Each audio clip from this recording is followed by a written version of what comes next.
Cholesterol એક lipid fat હોય છે જે આપણા લોહીમાં રહેલું હોય છે, જે આપણા સેલ્સના નિર્માણ માટે, કેટલાક હોર્મોન્સ બનાવવા માટે, ડાયજેશન બાઇલ બનાવવા માટે જરૂરી હોય છે.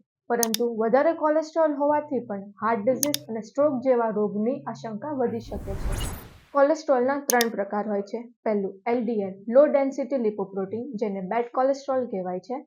Second HDL, high density lipoprotein, જેને ગુડ કોલેસ્ટ્રોલ કહેવાય છે. અને third triglyceride. Risk factor of cholesterol. Cholesterol શેનાથી થાય છે? તો અનહેલ્ધી ડાયટથી, lack of physical activity, obesity, age and gender, genetics et cetera.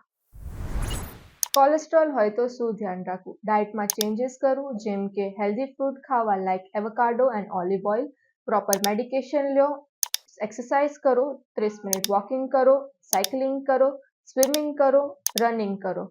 Avoid smoking and alcohol. Fat food પ્રોડક્ટ્સને અવોઇડ કરો, પેકેજિંગ ફૂડને અવોઇડ કરો.